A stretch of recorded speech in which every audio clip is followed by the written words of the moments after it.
आज आमच्या शेतकऱ्यांकरता मोदीजींनी मोठ्या प्रमाणात शेतकरी सन्मान योजना आणली।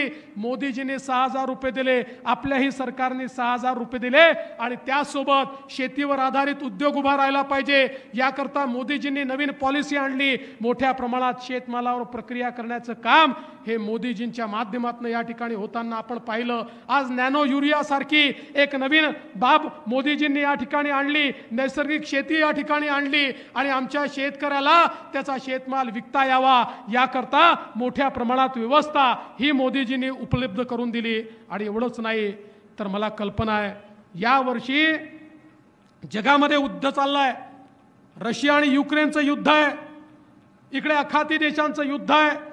या युद्धामुळे मोठ्या प्रमाणात शेतमालाचे भाव पडले, सोयाबीनचे भाव पडले, कापसाचे भाव पडले, शेतकरी अडचणीत आला। आम्ही माननीय प्रधानमंत्र्यांशी भेटलो, त्यांच्याकडनं सल्ला घेतला आणि निर्णय केला की आमचा जो सोयाबीनचा शेतकरी आहे, ज्या शेतकऱ्याला त्या ठिकाणी कमी भाव मिळालेला आहे त्याला भावांतर योजना लागू करायची आणि 4000 कोटी रुपये त्याकरता आम्ही ठेवले। या ठिकाणी बंधू भगिनींनो, खऱ्या अर्थानं निवडणुकीची आचारसंहिता आली म्हणून आम्ही तुम्हाला पैसे देऊ शकलो नाही, पण आचारसंहिता संपल्यानंतर त्या ठिकाणी भावांतर योजनेच्या अंतर्गत आमचा जो सोयाबीनचा शेतकरी आहे थेट त्याच्या खात्यामध्ये भावांतराचे पैसे आम्ही जमा करणार आहोत आणि शेतकऱ्याला देखील दिलासा देण्याचं काम होत आहे।